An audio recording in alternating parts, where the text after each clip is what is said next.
One of the many headlines I read yesterday that caught my attention, which I'm sure you may have heard of by now, was the shooting that occurred in a Church of Jesus Christ of Latter-day Saints located in Grand Blanc Township, Michigan. To hear about the shooting after the news of John and Yvette Hoffman's shooting and the subsequent killing of Melissa and Mark Hortman by the same perpetrator, and then fast forward to Charlie Kirk's murder, all the while a school shooting was happening in Colorado's Evergreen High School that same day. I had to take a step back and say, sweet baby Jesus, what is going on? That sweet baby Jesus became more exclamatory when, during my research of this Michigan church shooting, I found out that this year alone, the US has had about 325 mass shootings according to the Gun Violence Archive. That's a lot, isn't it? They classify a mass shooting as when 4 or more people are shot or killed. What about past years? Are they also as bad as that?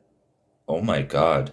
Well, it's very cynical to say, but I suppose what happened on Sunday is just another damn day at the office for the citizens of this country. In the morning of September 28, 40-year-old Thomas Jacob Sanford drove his truck through the Mormon church, got out, and began firing his rifle at the church attendees inside. At some point, he set the church on fire with some sort of accelerant, as well as possibly some homemade explosives that were reported to have been found on the scene. Police arrived on the scene immediately and killed Sanford after shots were exchanged about 8 minutes after the shooting started. 4 people are confirmed dead, and 8 others have been hospitalized, with 1 in reportedly a critical condition. I did want to learn as much information there was about the shooter, especially motivation and ideologies he harbored, not for the same reason most other troglodytes would want to find out, which is to vilify whatever political party/ideology he belonged to, but just purely out of curiosity. What I've been able to find out with my brilliant research methods is that he was in the Marines from 2004 to 2008, and deployed in Iraq from 2007 to 2008. I came across this interesting article from the Detroit Free Press where a city council candidate named Chris Johns actually had a conversation with Sanford. This was in Burton, Michigan, where Sanford resided and where Johns was running for city council. Johns was canvassing neighborhoods for support in his run, and one of the more receptive people, according to him, was Sanford. They talked about their kids, guns, the Second Amendment, Sanford's deployment, his drug problems upon return, and interestingly enough, he was apparently in a relationship with a woman in Utah whose family was Mormon. But the interesting part of the conversation began when the topic of God and religion came up. After confirming Johns as being a non-denominational Christian, Sanford began asking questions about Mormonism, from their Bible to Joseph Smith to the Latter-day Saints movement and their history. All this led to Sanford declaring to Johns that Mormonism is the Antichrist. According to Johns, they never talked about political leanings. Nothing about Democrats, Republicans. It was primarily Sanford's interest and dislike of Mormonism. Now look, it's pretty safe to assume that Sanford leaned to the right, as this picture he posted on Facebook in 2019 kind of indicates that. There's also a picture of a Trump banner in his front yard that Johns also corroborated. Additionally, the Detroit Free Press article talks about 2 petitions that Sanford signed in Michigan. One being to limit the state's emergency powers during the COVID-19 pandemic as a response to the governor's public health orders, and the other being a petition to restrict access to abortions in Michigan. I'm sure this wasn't a Democrat lunatic, but rather a Republican one. But I don't know if I could point the finger at a radicalization of his politics, but rather a more religious motivation. I wasn't able to find much about his own religion, but it's clear that Sanford had it out for the Mormons. And unfortunately, this culminated in 4 deaths, 8 others sent to the hospital, and a burned down place of worship. Lastly, I came across another interesting fact, which was that Sanford had 2 prior convictions, one for operating a vehicle while intoxicated, and another one for burglary. I wasn't able to find more details about the convictions, and I don't know how the gun laws work in Michigan, and if he did obtain his gun legally, how is he able to continue to hold on to it after his convictions? Michigan does require licensing and background checks, and apparently individuals convicted of misdemeanor or felony domestic violence are banned from purchasing or possessing firearms. So not for domestic violence, but they can keep their guns if they're convicted of DUIs and burglaries.